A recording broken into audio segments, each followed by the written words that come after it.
the light of authenticity and pursuit of excellence.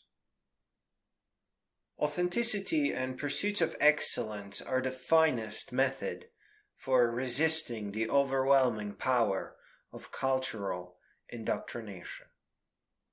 It is easy to trick ourselves that we know enough, that we will do enough. But to test ourselves, we only need to see if we can write a meaningful book. There is other trickery at play, one that is related to the level of our knowledge and the content of the culture we grew up in. This is a more formidable problem, thus the thinking tools are more complex. Authenticity exposes weakness and lessons, and the culture of pursuits of excellence sets us on an adventure of a lifetime. The problem of not knowing enough. We tend to make decisions that result in not what we wanted. Our intent suffers from not enough experience, knowledge, and information. A good abstract example of that is navigating dark woods.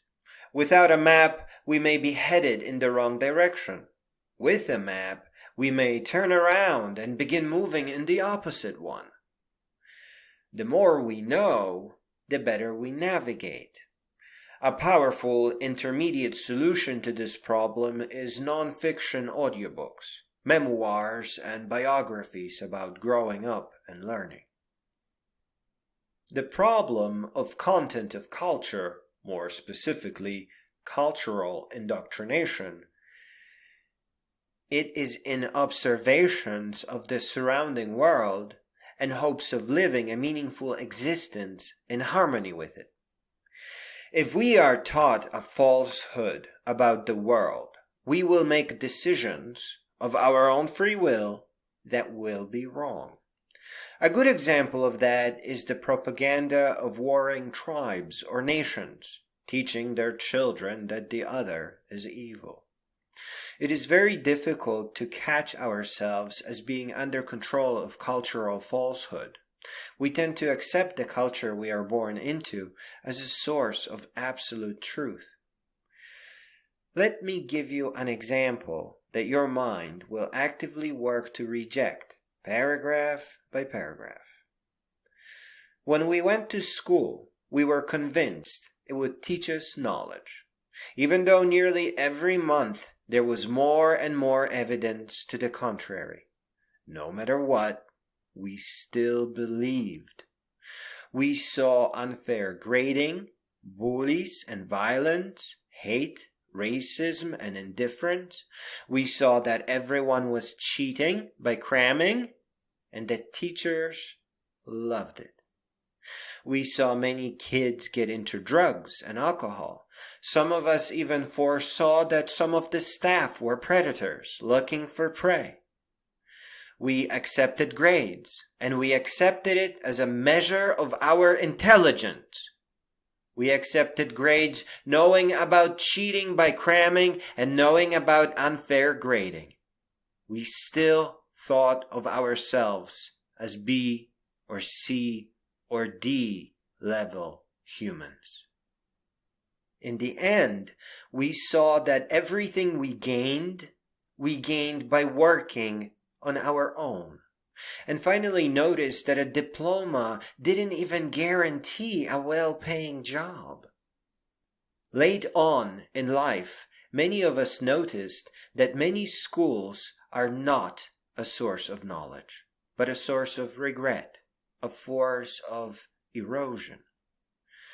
Many of us became so confused that we immediately assumed we were wrong and never said a single bad thing about schools. The tragedy of organized education is a good example of the overwhelming power of cultural indoctrination. Let us take a look at authenticity and pursuits of excellence with a bit more detail, as those two combine to help with both the problem of knowing enough and the problem of cultural indoctrination. Authenticity.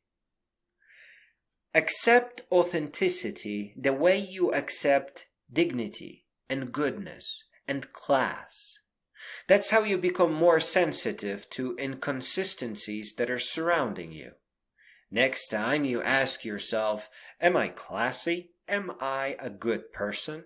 Am I a dignified person?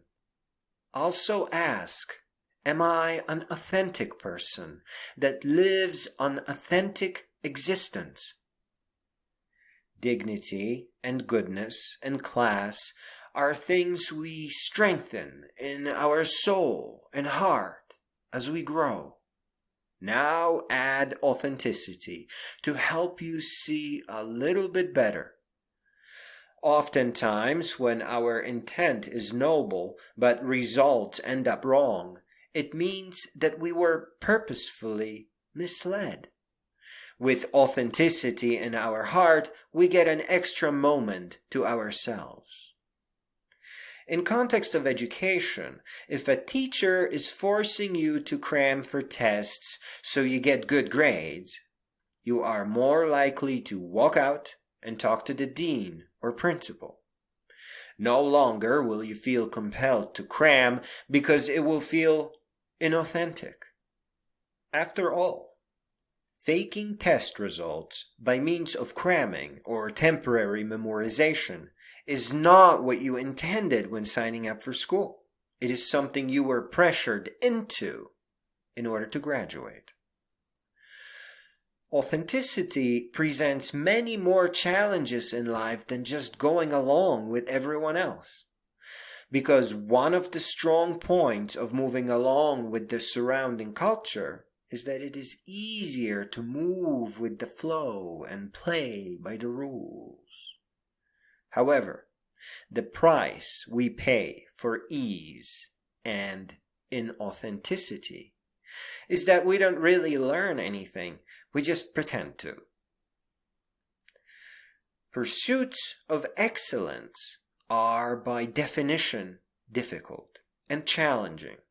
However, the result is real knowledge and a real functional education. You start with audiobooks, video lectures, survey courses, and learn with whatever means are at your disposal. This is more challenging than cramming for tests, but it is not difficult because you are working with material you love, with knowledge that touches you and moves you. The reward for standing in relentless pursuit of excellence and authentic achievement is the complete knowledge of the subject you love. If that takes you to a science, medical, technology, or engineering school, or a startup accelerator, or your own company from zero, then you are faced with a much smaller challenge. There is no more cramming or pretending, as you are now filled with authentic knowledge from across thousands of books and lectures. Knowledge that connected in a sequence that served you best, and at a pace that helped you retain most. Authenticity and pursuits of excellence put us on a path to becoming wiser beings. They will help you see in a world that is obscured by indoctrination or one that lacks real education.